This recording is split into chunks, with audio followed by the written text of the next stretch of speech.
আলুটা ভাজা হয়ে এসছে, এবার আমি জল দিয়ে দেবো।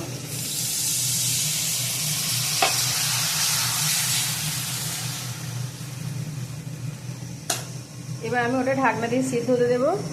আর এদিকে আমি পোস্ত আমি মিক্সার জারে ভিজিয়ে রেখেছি, 2টো কাঁচা লঙ্কা দিয়েছি, আর দেবো অল্প একটু নুন। নুন দিলে পরে কিন্তু পোস্তটা বাটা যে হয় না, পোস্তর টেস্টটা কিন্তু ভালো হয়। আলু সিদ্ধ হয়ে গেছে, এদিকে আমার পোস্ত বাটাটাও রেডি। পোস্তর সাথে আমি 2টো কাঁচা লঙ্কা দিয়ে বেটেছি। এবার আমি এটা দিয়ে দিচ্ছি।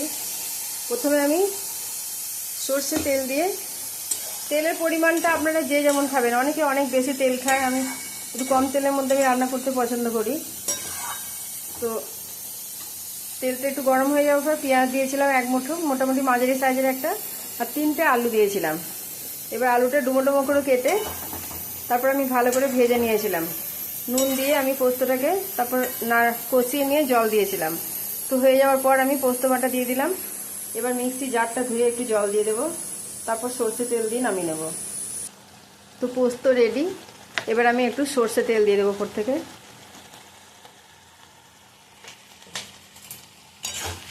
তো এইভাবে পোস্ত কে কে রান্না করো আমাকে একটু কমেন্ট করে জানাবে। যদি ভালো লাগে অবশ্যই আমার চ্যানেলটি সাবস্ক্রাইব করবেন। ধন্যবাদ। আজকে রান্না আলু পোস্ত কিন্তু হয়ে গেল। এইভাবে আলু পোস্ত করলে শুধু আলু পোস্ত দিয়েই ভাতটা খাওয়া যাবে।